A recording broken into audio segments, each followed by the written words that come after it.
falar, Claudinei, o jeito que você escreveu e elaborou também é para agradar a pessoa que não é 100% ocultista, porque se você se pegar só telemita, ela é bem profunda, né? Pelo menos aquela primeira leitura, porque você passa por várias partes, fala do Cairo, fala do livro da lei, então é quase como se fosse uma aula, né? Então quem está assistindo a gente, se você tem curiosidade, se é da Umbanda ou da Wicca, de outras vertentes, né? A gente tem muita gente que escuta a gente que não tem nada a ver com Telema, mas vale muito a pena, porque o jeito que o Claudinei construiu a peça é quase como se fosse uma palestra, uma ideia sobre uma vida do Crowley, né? Contada pelo próprio Crowley. Eu queria que você falasse um pouquinho dessa estrutura. Como é que é assistir essa peça se você não é um ocultista, né? Ou se você é um ocultista do candomblé ou de outras vertentes, né? Como é que é essa experiência? Eu estava falando hoje para o Jabali isso durante o decorrer do nosso ensaio. E eu virei para ele e falei assim, que legal, né? Porque agora a gente consegue perceber o texto melhor, porque já estamos, né, avançados nos ensaios. Falei, que legal, porque é um texto que qualquer pessoa vai conseguir compreender, porque as pessoas vão poder se identificar com momentos e dilemas da vida e levar ensinamentos das coisas que aconteceram com o próprio Crowley. E eu tive cuidado de, na hora de escrever essa peça, passar por todos os estágios da vida dele, de forma que fosse autoexplicativo, no sentido de que qualquer pessoa, mesmo que não conheça o Crowley, não saiba quem ele é, nunca leu nada, nunca ouviu nem falar no livro da lei, consiga compreender perfeitamente a importância desse personagem na história da humanidade, né? E por que essa peça está sendo feita, e por que tantas homenagens estão sendo rendidas ao Crowley nesse ano de 2025. Então, uma coisa super interessante é que as pessoas não vão conhecer somente a história do Crowley, mas também a história de pessoas com quem ele teve contato ao longo da vida, e o que ele achava dessas pessoas, né? Porque a gente consegue saber isso através dos diários e dos registros que ele deixou, da biografia dele, da autobiografia dele. Então a gente consegue entender o que ele pensava de cada pessoa.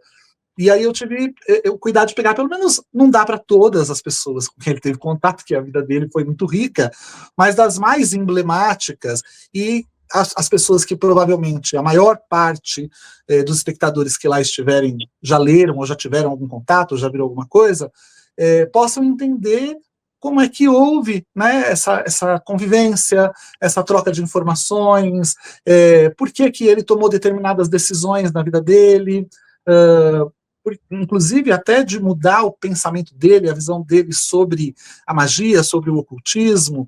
Então, passando pelas diferentes pessoas mesmo, né? Desde do Julian Baker, Alan Bennett, John Fortune, Waite, Wietz, e a Frida Harris, e tantas pessoas que foram importantes e que, claro, se não fossem essas pessoas, Crowley talvez fosse uma figura emblemática, provavelmente sim, porque ele era uma pessoa grandiosa, mas a história dele seria diferente, não é? Então, eu tento contextualizar cada uma dessas pessoas para que todo mundo compreenda como que o Crowley se tornou Crowley, por que ele pensava o que ele pensava, por que ele se transformou naquilo que ele se transformou, e mais do que isso, que as pessoas saiam de lá sabendo alguma coisa que elas não sabiam antes. Então, que elas tenham uma visão histórica também, porque eu sou historiador de formação, então que elas tenham uma visão histórica da vida desse cara tão emblemático, né? E entendam perfeitamente quem ele é, para que quando ouvirem falar o nome dele, ou quando lerem alguma coisa dele a partir dali, porque eu tenho certeza que a partir dessa peça muita gente vai se despertar para essa figura, elas possam chegar nessas obras, chegar nessas informações, por uma outra perspectiva, conhecendo um pouquinho mais e, obviamente, assim, podendo aproveitar melhor, né, essas informações e esse conteúdo crowleyano com o qual elas vão ter contato.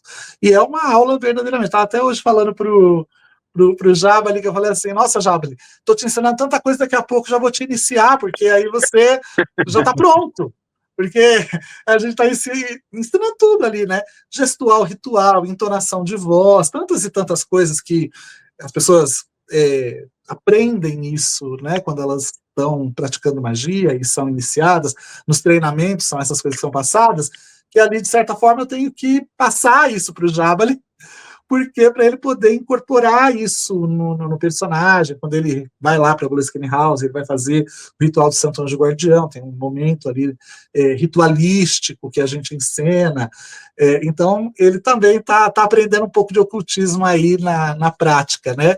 E vai ser legal porque muitas pessoas vão ver ali também, vão se identificar, talvez vão falar, nossa, quando eu li e praticava, não era esse tipo de entonação que eu usava, não era esse gestual que eu fazia, então é dessa forma. Acho que também tem a vantagem de, porque eu também estou dirigindo a peça, né, de certa forma, da direção vir de uma pessoa que conhece magia, que conhece ocultismo, e que é iniciado, né, em tradições que talvez um diretor convencional de teatro, que é somente um diretor, não tivesse acesso ao conjunto de informações que a gente tem, né?